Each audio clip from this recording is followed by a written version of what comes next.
Hello world அனைவருக்கும் வணக்கம். ரொம்ப நாள் கழிச்சு வந்து பார்த்தீங்கன்னா ஒரு திரைவிமர்சனம் நிகழ்ச்சியில் சந்திக்கிறது ரொம்ப மகிழ்ச்சி. என்ன படம் அப்படின்னு பார்த்தீங்கன்னா எல்லாருக்குமே தெரிஞ்சது தான் நம்மளுடைய இந்தியன் 2. ஸோ இந்தியனுடைய 2வோட ரிவ்யூ எப்படி இருக்குன்னு பார்க்கலாம். பல வருடங்களுக்கு முன்பு மாயமான சேனாபதி என்னும் இந்தியன் தாத்தாவை மீண்டும் கொண்டு வர சமூக வலைதளத்தில் வந்து கம்பேக் இந்தியா என்ற ஹேஷ்டேக்கில் கோரிக்கை வைக்கிறாங்கன்னு தான் ஒரு ஓவரால் ஹைப்பாக அதை வந்து சொல்லலாம். பட் உள்ளுக்குள்ளே என்னென்ன விஷயங்கள் நடந்திருக்கு, யார் யார் ஆக்டர்னு உங்களுக்கு நிறைய பேர் தெரிஞ்சிருக்கும், யார் மியூசிக் டைரக்டர் எல்லாமே தெரிஞ்சிருக்கும். பட் படம் வந்து ஒரு மிக்ஸ்டான ரிவ்யூவை தான் வந்து டே 1ல் வந்து பெற்றிருக்குன்னே சொல்லலாம். அப்படி மேகசின்ஸில் என்ன வந்திருக்கு, என்ன மாதிரி ரிவ்யூ வந்து மக்கள் வந்து கொடுத்துருக்காங்க அப்படின்னு பார்த்தீங்கன்னா ஃபுல் வீடியோவும் பாருங்கள். வாங்க நிகழ்ச்சிக்குள்ளே போகலாம்.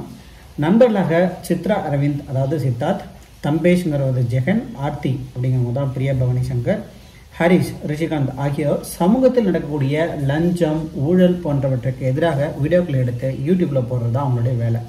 அப்படி பார்க்கிங் டாக்கிஸ்ன்ற ஒரு யூடியூப் சேனலை ஆரம்பித்து இதில் சேனல் அப்லோட் பண்ணி ஒரு விழிப்புணர்வை ஏற்படுத்துறதுக்காக தான் வந்து இந்த குழு கொண்ட நண்பர்கள் வந்து இருக்கிறாங்க. அப்படி இருக்கும்போது இந்தியன் தாத்தா மீண்டும் வந்தால் நாட்டை காப்பாற்ற முடியும் அப்படின்னு சொல்லிட்டாங்க. ஒரு குறிப்பிட்ட ஹேஷ்டேக்கை வந்து இணையதளத்தில் வந்து ட்ரெண்ட் பண்ணுறாங்க. அப்படி பண்ணும்போது பல வருடங்களுக்கு முன்பு மாயமான சேனாபதி எனும் இந்தியன் தாத்தாவை மீண்டும் கொண்டு வரும் சமூக வலைதளங்களில் கம்பேக் இந்தியன் என்ற ஹேஷ்டேக் கோரிக்கை வைக்கிறார்கள். அது வைரலாகவே வர்மக்கலை பயிற்சி பள்ளி நடத்தி வரும் சேனாபதிக்கு இந்த தகவல் செல்கிறது. மக்களின் குரலுக்கு செவி சாய்த்து இந்தியாவுக்கு மீண்டும் வரும் சேனாதிபதியான இந்தியன் லஞ்சம், ஊழல் போன்ற சமூக அவங்களை கலைந்தாரா என்பதுதான் இந்தியன் 2வோட மொத்த கதையினே சொல்லலாம். இதுக்கு நடுவில் என்னென்ன மாதிரி விஷயங்கள், எப்படி ஸ்க்ரீன் பிளே போட்டிருக்காங்க, எப்படி கேரக்டர்ஸ் இருக்காங்க, என்ன மாதிரியான ஆர்டிஸ்ட் நிறைய பேர் இருக்காங்கன்னு பார்த்தீங்கன்னா நிறைய ஆர்டிஸ்ட் இருக்கிற மாதிரி சொல்கிறாங்க. சேனாபதியாகவே அதே ஸ்டைல் ஆக்ஷனுக்கு உடல்வாகு போன்றவற்றில் கலக்கி இருக்கிறார் கமல்ஹாசன். தன் குரலாலும் படத்திற்கு வலு சேர்த்திருக்கிறார்னு சொல்கிறாங்க. ஆனால் எமோஷனலான காட்சிகளில் கமல்ஹாசனின் அழுத்தமான நடிப்பை அதீதமான மேக்கப் வந்து தின்று விடுகிறது அப்படின்னு சொல்லி ஒரு இக்கு வச்சிருக்கிறாங்க. சிறை அலங்காரம், பிரதாஸ்டிக்ஸ் என அனைத்துமே, ப்ராஸ்தட்டிக்ஸ்னு என்னென்னு எனக்கு தெரியலிங்க அப்படின்னு என்னன்ட்டு. ஓகே, அப்படின்றது ஒரு செயற்கையான வந்து ஒரு மேக்கப் ஆர்டிஸ்டாக என்னன்ட்டு மேக்கப் விஷயம்னு நினைக்கிறாரு. ஸோ இதெல்லாம் வந்து பார்த்திங்கன்னா கொஞ்சம் வந்து அவர் வந்து கம்மி பண்ணி காட்டுற மாதிரி ஒரு பாயிண்ட் சொல்கிறாங்க, மக்கள் எழுதியிருக்கிறாங்க. விகடனில் பப்ளிஷ் ஆகிருக்கு இன்றைக்கி. இது துடிப்பான கர்வத்தோடும் இளைஞராக வந்து பார்த்திங்கன்னா ஒரு எமோஷனலான காட்சிகளை வந்து பார்த்திங்கன்னா சித்தார்த் வந்து பெண்ணி படல எடுத்திருக்கிறாரு. அவருடைய நடிப்பு வந்து கொஞ்சம் மக்களுக்கு வந்து கொஞ்சம் நல்லாவே இருந்திருக்கு. ஆனால் ஒரு சில இடத்துல வந்து மிக நடிப்பை வெளிப்படுத்தியிருக்கிறார் அப்படின்னு சொல்லியிருக்கிறாங்க. அதை கொஞ்சம் கம்மிப்படுத்தியிருக்கலாம் அப்படின்னு சொல்லிட்டு ஒரு நெகட்டிவ் கமெண்ட் கொடுத்துருக்காங்க. ஜெகன், பிரியா பவானி சங்கர், ரிஷிகாந்த் ஆகியோருக்கு தாங்கள் கொடுத்து வந்த குறைந்தபட்ச வேலையை சிறப்பாகவே செஞ்சுருக்காங்களாம். எக்கச்சக்க துணை கதாபாத்திரங்கள் நடுவில் சமுத்திரகனி, நெடுமுடி வேணு, டெல்லி கணேஷ், ரேணுகா, மனோபாலா ஆகியோர் மீண்டும் அவங்க மட்டும் நடுவில் வந்துட்டு போகிற மாதிரியான சில கேரக்டராக இருக்காங்க. சம்பிரதாயமாக ஒரு சிபிஐ அதிகாரியாக பாபி சிம்ஹா அவர்கள் வந்துட்டு போகிறாராம். அப்புறம் பார்த்திங்கன்னா விவேக் அவர்கள் இந்த இடத்துல வந்து ஒரு சிபிஐ கேரக்டரில் பார்ட் 1 வந்திருக்க மாதிரி இதுலேயும் சில பேர் போட்டிருக்காங்க போல். பட் விவேக் சார் போட நம்ம கூட இல்லை, பட் ஆனால் அந்த சீனில் இருக்கிறார் போல். விவேக் சில இடங்களில் மட்டும் சிரிக்க வைக்கிறார். வில்லனாக குல்ஷானும் ஜாகிர் ஹுசைனும் வில்லத்தனம் செய்யாமல் விளையாட்டு காட்டுகிறார்கள் அப்படின்னு சொல்கிறாங்க. அது வில்லனுக்கு தான் ஒரு படத்தில் வந்து ஹைப்ரிட் இருக்கணும், ஹீரோவோட வந்து பார்த்திங்கன்னா வில்லனுக்கு தான் அதிகமாக இருக்கணும்னு மக்கள் எதிர்பார்ப்பாங்க. அப்போ தான் அந்த ஹீரோவுடைய என்ன சொல்கிறது ஒரு எக்ஸ்போஷர் வந்து மக்களுக்கு வந்து பிடிக்கும். ஆனால் இதில் வந்து ஏதோ காமெடி பண்ணிட்டு போகிற மாதிரி எழுதியிருக்காங்க. எஸ்ஜி சூர்யா, தம்பி ராமையா, காளிதாஸ் ஜெயராம், இமான் அண்ணாச்சி என்ன ஒரு டஜன் நடிகர்கள் வந்து ஆங்காங்கே வந்துட்டு போகிறாங்களாம். ஆனால் எதுக்கு வந்துட்டு போகிறாங்கன்னு சொல்லிட்டு எதுவும் டீட்டெயிலாக சொல்லலை. நீங்கள் படம் பார்க்கும்போது உங்களுக்கு புரியும்.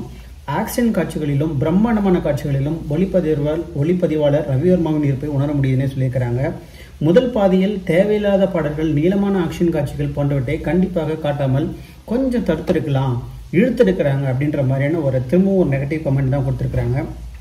பட தொகுப்பாளராக ஸ்ரீகர் பிரசாத், அனிருத் இசையில் தாத்தா வராறு பாடல் மட்டும் வைப் தர, மற்றவை வேகை தடைகளாகவே இருக்குன்னு சொல்கிறாங்க. அனிருத் இந்தியன் முதல் பாகத்தில் வரும் இசை துருக்குகளை மட்டும் ஆங்காங்கே ரசிக்கும்படி பயன்படுத்தியிருக்கிறாரோ. ஆனால் பாட்டுள்ள எந்த ஒரு மியூசிக்கும் வந்து ஒரு அட்ராக்ட் பண்ணுற மாதிரி இல்லைன்ற மாதிரி ஒரு கமெண்ட்ஸே வந்து வியூவரே பார்த்துட்டு கொடுத்துருக்குறாங்க.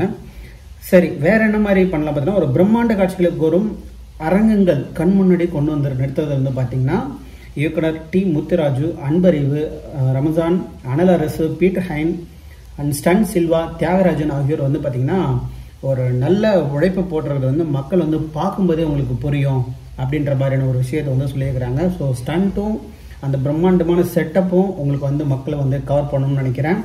அதுக்கப்புறம் என்ன பண்ணலாம், சமகால வடிவத்தில் நிகழும் லஞ்சம் ஊழல் போன்றவற்றை யூடியூப் வீடியோக்கள் எடுத்து விழிப்புணர்வு நடத்தும் இளைஞர்கள் குழு என்ற ஐடியா சுவாரஸ்யமாக இருந்தாலும் அதை இழுத்து முதற்பாதியில் முழுவதையும் நிரப்பியிருக்கிறார் சங்கரின் எழுத்து கூட்டணி அப்படின்னு சொல்லி ஒரு அசோசியேட் டைரக்டர் எல்லாத்தையுமே கொஸ்டின் பண்ணியிருக்கிறாங்க. தேவையில்லாத பாடல்களும் எக்கச்சக்கமான துணை கதாபாத்திரங்களும் தேவையில்லாத ஆணிகளாகவே இருக்குதுன்னு சொல்லிட்டு ஒரு போல்டான நெகட்டிவ் கமெண்ட்டை போட்டிருக்காங்க.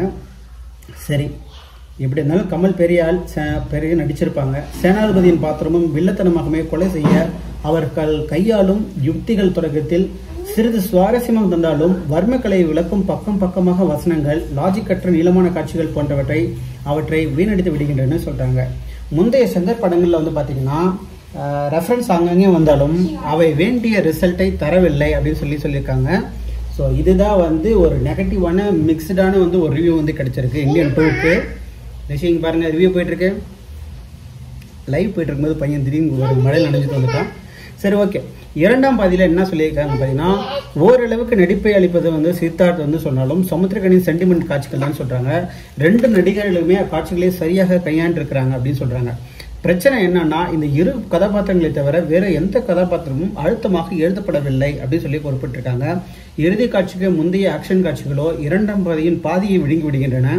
அதிலும் இவ்வளவு நீளமான சேசிங் சீக்வன்ஸ்கள் அவசியம் சாரே அப்படின்னு சொல்லி அவசியமா சாரேன்னு ஒரு மலையாள ஸ்டைலில் கேட்டிருக்காங்க.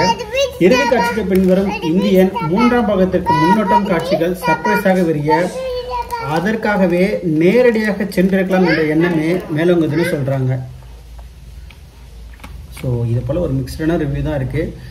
லிங்க் கொடுக்குறேன். தர்க்க ரீதியாக பல காட்சிகள் லாஜிக் கோட்டைகள் தள்ளாடுகின்றன சொல்றாங்க. நாடே பல ஆண்டுகளாக தேடிக்கொண்டிருக்கும் சேனாபதி அவர்கள் மாறுவேட போட்டியில் கலந்து கொண்டு ஜாலியாக கொலைகள் செய்து கொண்டிருக்கிறார். எமோஷனலான காட்சிகளும் மேலும் எமோஷனங்களை காட்ட தன் லாஜிக் வலை இஷ்டத்துக்கு சுழற்றிருக்கிறார் இயக்குனர் அப்படின்னு சொல்லிட்டு ஒரு கம்ப்ளைண்ட் பண்ணியிருக்காங்க.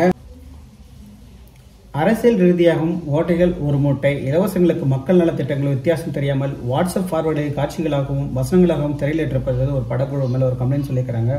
ஒரு அரசிடம் கிடைக்கக்கூடிய இலவசங்களை வாங்குவதற்கு மக்களை குற்றம் சாட்டுவதும், கழிவறை சுவர்களில் கிறுப்பதையெல்லாம் பேஸ்புக்கில் கிறுக்கிறார்கள் என வசனம் வைப்பதும், ஒரு தொலைக்காட்சி செய்தியை பார்த்த மக்கள் கண்மூடித்தனமாக ஒன்று கூடி கொலை செய்ய கிளம்புவார்களா என காட்சி வைப்பது என்பதெல்லாம் திரைக்கதை சுவாரஸ்யத்திற்கு மக்களின் கண்ணியத்திற்கும் கீழ்மைப்படுத்தும் செயல் அல்லவா அப்படின்னு சொல்லி கொஸ்டின் எழுதியிருக்காங்க. இது ஆல்மோஸ்ட் எழுதியிருக்காங்க. ஒரு பாசிட்டிவ் 2 இடத்துல பாசிட்டிவா மட்டும் போட்டிருக்க மாதிரி தெரியுது, மற்ற இடத்துல எல்லாம் நெகட்டிவா தான் போட்டிருக்காங்க.